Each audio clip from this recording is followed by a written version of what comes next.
Olá, pessoal. Eu sou o professor Ayrton e hoje a gente vai para mais uma aula, certo? Hoje falando de números racionais novamente, certo? A gente vai dar uma revisada no conteúdo e também vai resolver as questões que foram propostas no blog da Escola Professor Alexandre, ok? Bom, antes de resolver as questões, vamos lembrar um pouquinho o que são os números racionais, como é que a gente faz para operar com eles, certo? A diferença dele para os demais. Então, vamos lá. Então, para a gente falar um pouquinho mais sobre os números racionais, a gente vai para sua definição, certo? Os números racionais, eles são números decimais, ou seja, aqueles números que têm vírgula, certo? E que podem ser representados por uma fração. A gente fala uma fração AB, esse A e esse B são números inteiros, 1, 2, 3, 10, 15, 1 milhão, e o B ele não pode ser igual a zero. Se ele for igual a zero, dá algo que a gente chama de indeterminação. É um número que a gente não consegue dizer qual é, ok? Mas vamos aqui mais para frente. Por exemplo, a gente tem menos 0,333333, certo? Que é um número decimal, número com casas decimais, e ele também é um número racional, porque a gente pode representar esse número sendo um terço negativo, no caso, né? Ficaria menos um terço, certo? Então, 0,3333 é um número racional. Já o número 3,1415, tal, que é o que a gente conhece como π, certo? Ele não é o número racional, pois não existe nenhuma fração que possa representar esse número, ou seja, ele não tem uma fração equivalente, tá? Esse número π, ele é muito conhecido justamente por essa característica. Ele é um dos principais números que não são racionais e que a gente chama de números irracionais. Esse é um conteúdo que vocês vão ver mais para o futuro, certo? E como é que a gente pode representar um número com uma fração? Então, vamos aqui para o quadro. Ó. Se eu tenho, por exemplo, 0,25, certo? Como é que eu posso dizer que esse número é ou não um número racional? Basta eu tentar representar ele como uma fração. E nesse caso aqui, ó, eu posso dizer que 0,25 é 25 sobre 100. Ok? Então, se eu consigo representar por uma fração, ele é um número racional. Assim como 10. 10 é um número racional? Bom, eu posso representar ele como sendo 10 sobre 1. É uma fração, certo? Então, ele também é um número racional, certo? E como é que a gente vai fazer as operações com esses números? Bom, a gente trabalha quase que exclusivamente com os números decimais, certo? Com as frações, a gente também trabalha, mas é bem menos comum, ok?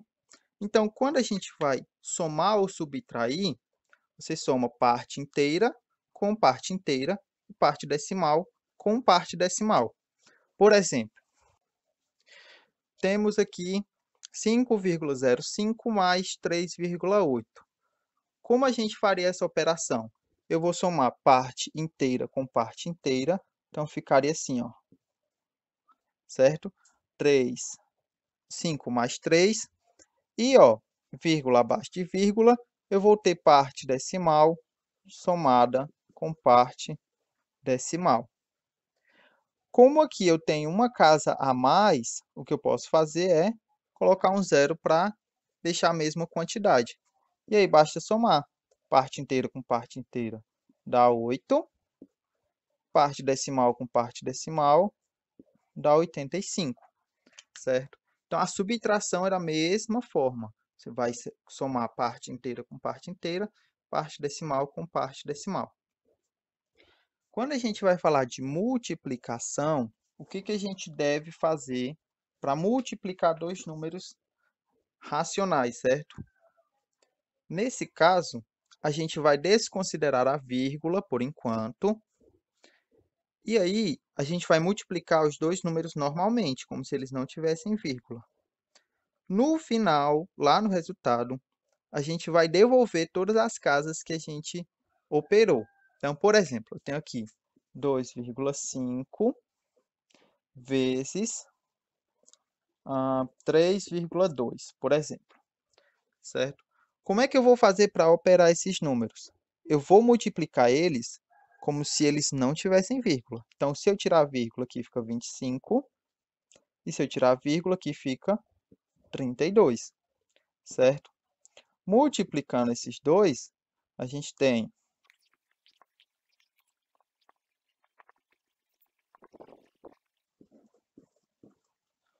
então, multiplicando os dois, vai dar 800, só que aí no final eu tenho que repor as casas decimais que eu tirei.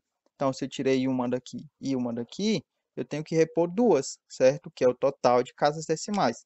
Então, aqui, ó, na verdade, o resultado é 8,00, ok? Na divisão, a gente vai fazer uma adaptação. E que adaptação é essa?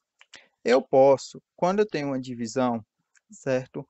Multiplicar tanto o dividendo quanto o divisor pelo mesmo número. Ou seja, se eu multiplicar aqui por 2 e aqui por 2, meu resultado será igual, certo? Ele não se altera. Então, perceba, lembram que quando a gente estava estudando multiplicação, se eu multiplicar um número por 10, a vírgula anda de lugar? Bom, se eu multiplicar esse número aqui por 10, certo? A vírgula vai, ó, andar uma casa para a direita, certo? Que vai ficar 15, ok? Se eu multiplicar aqui também por 10, a vírgula vai andar uma casa, vai ficar 0,3, certo? Porém, eu ainda tenho um número decimal. Eu quero ter dois números inteiros aqui, certo? Que é o que me interessa. Então, o que que eu vou acontecer? Eu vou multiplicar por 10 de novo, certo? E aqui, 15 vezes 10, 150. 0,3 vezes 10, 3, certo? Então, agora, ó, perceba que eu tenho dois números inteiros que eu posso dividir normalmente, certo? Que vai dar 50. Então, na divisão entre números racionais, eu tenho que tirar essa vírgula. E eu tiro a vírgula multiplicando por 10 até essa vírgula sumir, certo? Eu vou andar uma casa em cada, tanto no dividendo quanto no divisor, até todas as casas decimais sumirem. Eu tenho dois números inteiros, certo? Usando esses conhecimentos aqui, de soma, subtração, multiplicação e divisão, a gente vai agora para as expressões numéricas. E nas expressões numéricas, como vocês já estudaram isso mais de uma vez, certo? A gente tem a ordem de resolução de uma expressão numérica. E aí, eu preciso obedecer essa ordem de resolução para que eu possa chegar na resposta final, ok? Então, primeiro eu vou resolver os parênteses, colchetes e chaves. Dentro desses parênteses, colchetes e chaves, eu vou resolver primeiro potenciação ou radiciação, o que vier primeiro. Se não tiver nenhum dos dois, ou depois de eu já ter resolvido, vou para multiplicação e divisão, o que vier primeiro. E por último, só por último, eu vou resolver adição e subtração, certo? Então vamos aqui para o exemplo. Nesse exemplo, eu tenho um parêntese, eu tenho chave e eu tenho colchete, certo? Independente de eu ter uma potência aqui, primeiro eu vou resolver o que está dentro do parêntese, certo? E ao resolver isso aqui, ó, 4,5 menos 2,5, se eu fizer lá a operação, inteiro menos inteiro, decimal menos decimal, eu vou ter que isso aqui é 2,0, certo? Com o restante, eu só repito, tá ok? Então, ó,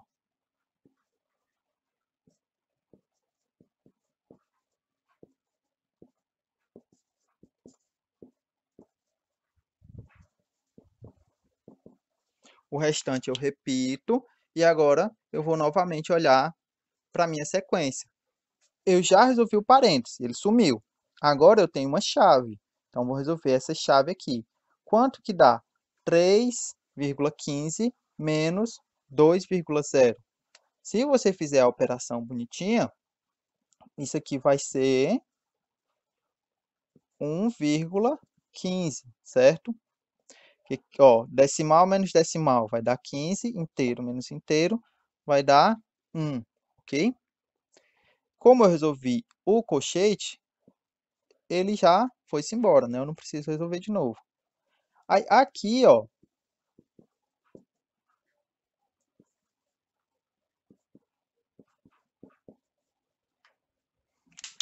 aqui eu tenho agora uma chave. Então, primeiro eu vou olhar para a chave. Dentro dessa chave eu tenho uma potenciação. Então, agora sim eu vou resolver a potenciação.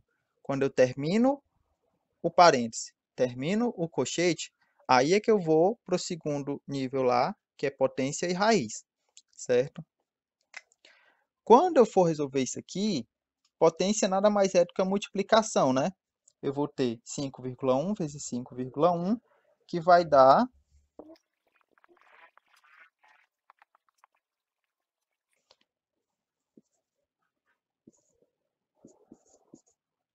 26,01 vezes 1,15. Eu quero que vocês percebam o seguinte, vai ser um pouco trabalhoso? Vai, certo? Vão ser contas longas? Muitas das vezes sim. Quando a gente fala de expressão numérica, é uma conta um pouco extensa. Só que o passo a passo ele é bem simples. Você primeiro faz uma coisa, depois faz outra. É como se fosse uma receita de bolo, certo? E aí, no final, você vai conseguir chegar no resultado, se você cumprir com o passo a passo da receita, certo? Então, agora eu tenho 26,01. Usa a calculadora aí que eu vou usar o quadro aqui.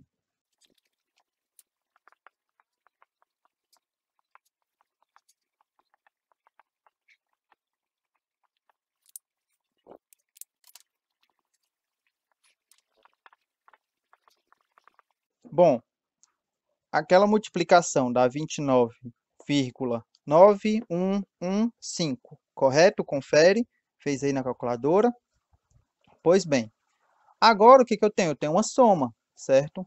E nessa soma eu vou somar parte decimal com parte inteira com parte inteira. Só que qual é o segredo aqui? Eu preciso igualar a quantidade de casas, certo? Aqui eu só tenho uma casa, aqui eu tenho 4. Então, vou adicionar 3 zeros aqui após o 3, que eu vou ficar com 4 casas decimais, ó. 1, 2, 3.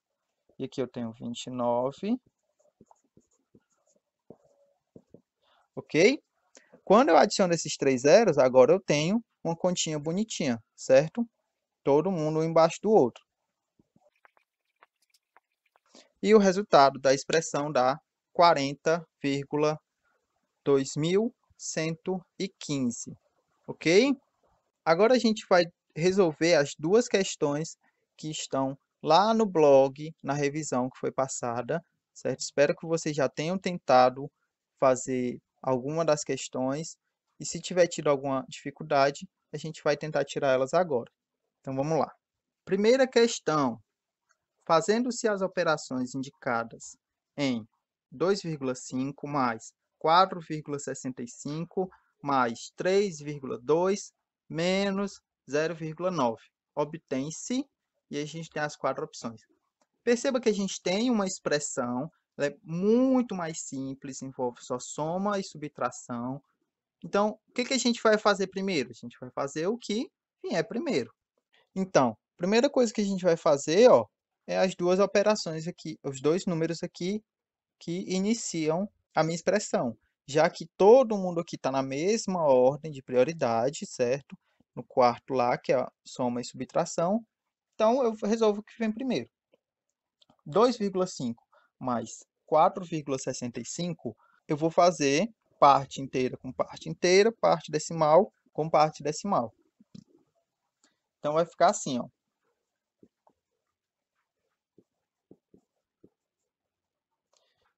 E aí, para eu igualar a quantidade de casas, eu coloco um zero aqui. Vai ficar 5, 11, né? Vai 1, aqui dá 3 mais 4, 7.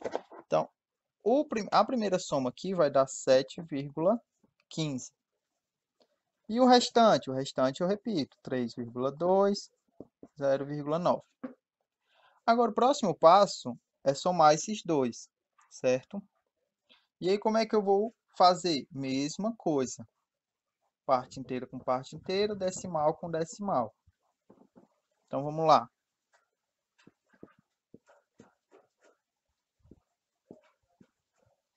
Para igualar a quantidade, coloco zero. E aí?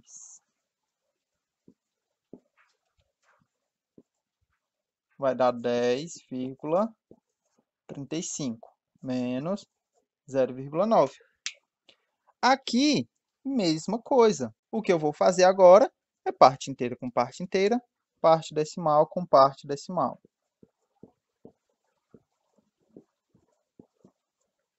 Para igualar a quantidade, coloco zero. E vamos lá. 5 menos 0 continua sendo 5. 3 menos 9. Eu não consigo tirar 9, né? Então, eu vou pedir um emprestado ao 10. E aqui eu vou ficar com 13. 13 menos 9, 4. 9 menos 0, 9. Então, o resultado, 9,45, item A, certo? Então, essa é a primeira questão. A segunda fala o seguinte: Dona Flor compra 3 caixas, cada caixa com 10 unidades de um certo produto. E ela compra essa caixa por R$ 162, certo? Então, ela compra a caixa por R$ 162 e cada caixa vem 10 unidades.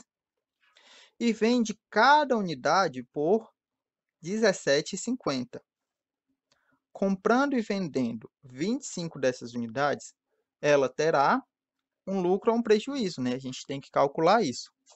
Essa questão, a gente tem que interpretar ela muito bem para a gente não acabar fazendo bobeira, tá? E como é que eu interpreto essa questão? Eu interpreto da seguinte forma. Vamos aqui, ó. Se eu tenho uma caixa com 10 unidades e ela custa R$ 162, para me saber quanto é uma unidade, eu tenho que dividir isso aqui por 10, correto? Quando eu divido isso aqui por 10, aqui vai dar 1, sobra 6, baixo 2. Esse 0, 0 aqui não precisa, tá? Eu vou tirar ele daqui para ele não atrapalhar a gente. Já que é um número inteiro, parte decimal não interessa muito. Então, 62 dividido para 10, 6.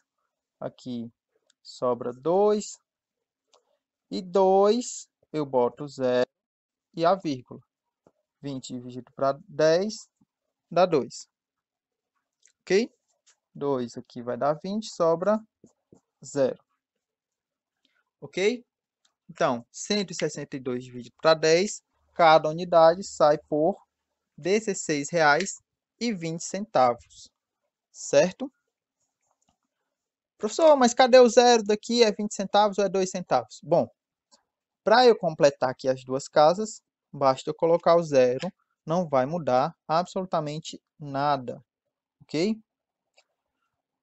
E como é que eu vou saber agora se eu tive um lucro, se eu tive um prejuízo? Aliás, a Dona Flor, né? Como é que eu vou saber se a Dona Flor teve lucro ou prejuízo?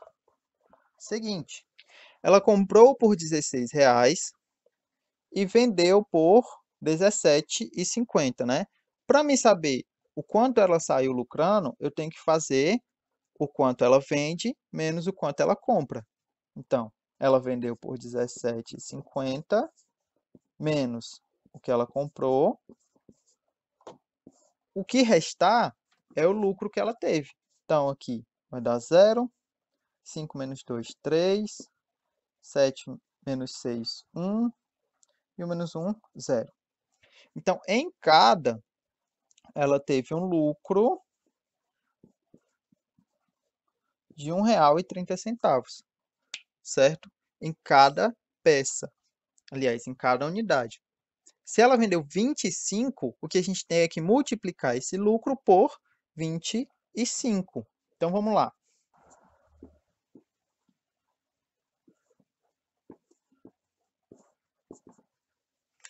E como é que eu faço essa multiplicação de um número racional, número quebrado, né, decimal, vezes um número inteiro? Bom, a gente conversou que quando eu for multiplicar o número decimal, eu desconsidero a vírgula. Então, primeiro eu vou desconsiderá-la, certo? No final, eu reponho o total de casas decimais. Então, vamos lá. Aqui vai dar 0, aqui vai dar 15.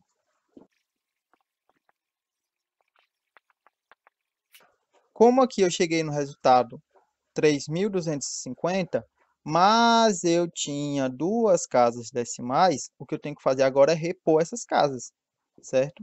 Então, deu 32,50. Lucro de 32,50, item B. Ok? Bom, gente, espero que vocês tenham conseguido resolver essas duas primeiras questões, certo? A gente vai resolver as outras duas e também fazer a revisão no próximo vídeo, falando especificamente de ângulos, tá? Não deixem de ficar visitando o blog, não deixem também de assistir lá no canal da nossa escola, certo? ETI Professor Alexandre, e até a próxima. Valeu, gente!